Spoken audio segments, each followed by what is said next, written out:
the stories we tell ourselves behind the scenes.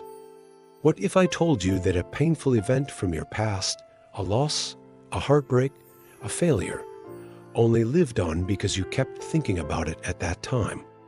There were many possibilities. What you felt was simply what you chose to focus on. Like waves, all moving, all real, all full of potential. But the moment you fixate on one, it collapses into your reality. This isn't just poetic thinking. It's quantum physics, and it gives us the closest explanation on how our universe works. According to quantum laws, matter doesn't settle into any one state until it is observed. In other words, reality itself remains a cloud of possibilities until consciousness looks its way. Observation isn't just passive, it's participatory. Reality begins where attention rests. This doesn't apply to just atoms. It applies to emotions. It applies to memories. It applies to pain. Because when we keep replaying an old story, the grief, the loss, the breakup, the betrayal, the regret, we enter into that version of reality over and over again.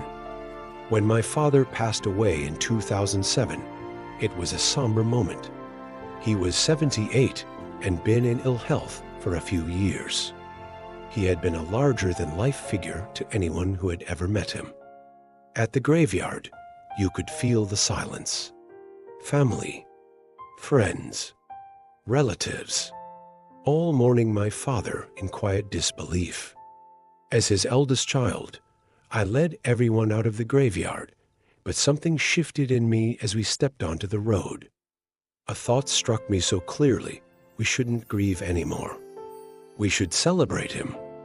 So I invited everyone, all of them, to my cousin's house down the road. They looked at me like I'd lost it, but I just knew. This is what he would have wanted. We ordered food and toasted his memory. And 60 eyes were locked on me, wondering whether I knew what I was doing. I started by sharing his final 5 days in the hospital. Then I said, he would have loved this. All of us together, one last time, celebrating him for who he was to all of us. Then we raised another toast and then another. Someone sang his favorite song. Another remembered his temper. And suddenly there was noise. Lots of noise, beautiful noise. We laughed. We cried. We told stories. It felt like he was right there in the room, and his energy was all around us. Personally, I believe he was there, as a candle lit in his memory kept going out, even though we were indoors and there was no wind.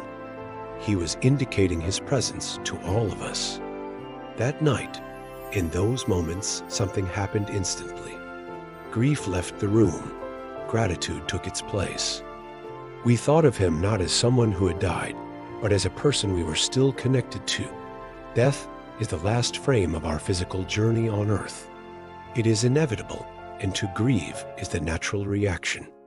But we also have another option. The option to overcome grief by celebrating the passing. And when we did that, in the case of my father, I, along with all the relatives present, stepped into that reality. The next morning, there was no heaviness, no mourning, just a light, almost joyful energy in the house, seeming to suggest that my father wanted an encore.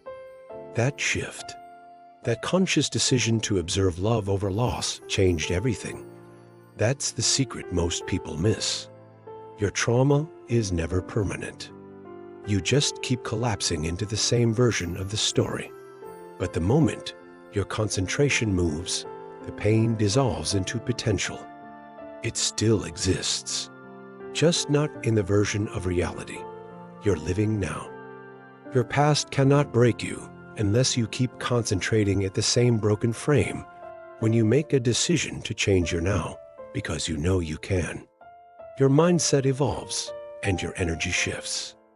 Immediately, old wounds will feel distant because you have moved out of the loop. We refer to time as being a great healer, but we also have the capability to move our consciousness to that distant time now. Step into this truth and let your trauma go. The moment you stop observing those stories, you stop living them. You're done with them. They're no longer a part of your reality. All this time, you've been trying to heal the rock when the only thing that needed healing was the story you made up about the rock. Now that you know that you can change your story, that you have the power to shift into any version of yourself, what are you going to create next? For the next 7 days, I challenge you to observe only the version of your life you want to live. Speak it. Feel it. Collapse into it.